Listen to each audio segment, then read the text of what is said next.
Nesta, just several days removed from the Oklahoma State loss now. How forward-thinking is the defensive line group, especially sort of right now, preparing for Eastern Michigan? I mean, we played Saturday. It's Wednesday, so Yeah. whether win, lose, or draw, you got to move on and prepare for the next week. We're playing a couple days, and we're just focused on um, coming in and playing this Eastern Michigan team, who's a real good team, and getting ready to play them at home. Obviously, it looked like when Oklahoma State got into tempo, it was a little hard for you guys maybe to keep up, and there was some fatigue later in the game. Do you feel like that's something that you guys are honed in on the rest of the way, trying to obviously get set and make sure everything's right before plays will run, especially when teams are in tempo?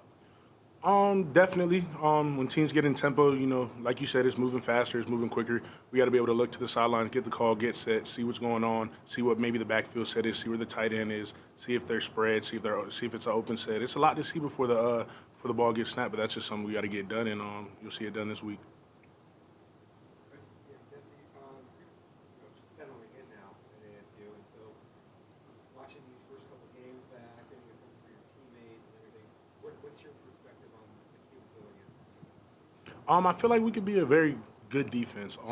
We have a strong linebacker core, strong defensive line rotation, a very good young back end who, as the games go on, you see them getting better and better. So I feel like the sky's the ceiling for us, but we have to be able to put that work in and actually do it. Talking about it right now is cool, but we got to be able to go out there and do it.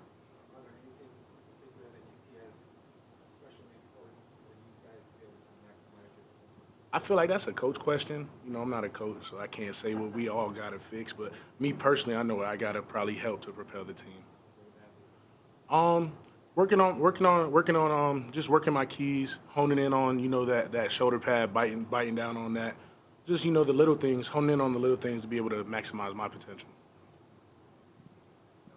At this point in your guys' preparation for Eastern Michigan, what are you seeing, up front that maybe you guys can exploit or capitalize on? Like I said, I feel like they're a strong unit. They work very well, cohesively together. I guess the weaknesses will be out there on Saturday. So I ain't got much to say on that. Yes, through two games, the defensive line doesn't have any sacks. What can you guys do to kind of amp up the pressure? Because it seems like even last week, the quarterback really wasn't under that much duress. The balance of that game. Well, when the ball comes out so fast, it's only so much we can do. We got to rush, be able to get our hands up, and just do our job to get back there. But if that ball is coming out quick, it's not much the rest he can be under. So we just got to be able to do our job to help the team. Coach Rodriguez talked to me today about you settling into kind of his coaching style, and he talked about coming from other coaches that may not be as specific in, pass defense and run defense, and being specific in both of those things. What is it like being under Coach Rodriguez, and what are the differences to how specifically he coaches you on different techniques?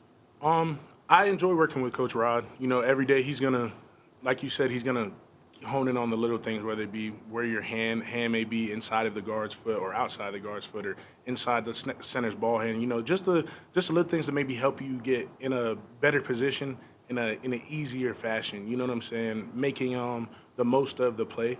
I can definitely say I'm used to it now. It's not at the end of the day, a coach got to coach you. Got to get used to it. You got to take coaching. So that wasn't too much of a hard adjustment, but.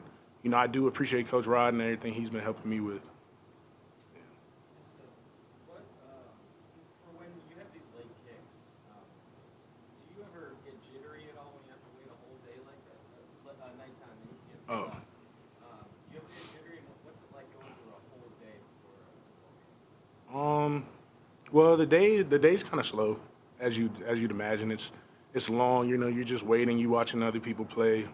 So it's just you got to be able to use that extra time. You could look at it and use that extra time and maybe watch a little more film, stretch your body, stay loose, hydrate. It's not much to it. You just chilling. So yeah. Is there anything that you find yourself in long periods of of the time when you're on your own? And do you have a go-to thing on your phone or something? Definitely have a playlist. I got a little playlist I listen to. Friday and Saturday. Just about 100 songs you could just click shuffle. So that's probably about it. just being able to be able to get to yourself and hone in on, you know, whatever you're going to do tonight, seeing that. And so it looked like you guys were pretty well conditioned in the first half, especially early on in that first quarter with the tempo. You were holding your own on defense, and then obviously in the second half, the tempo may have got the best of you. Did you guys feel a little bit gassed, and how much did that up-tempo offense from Oklahoma State kind of affect that?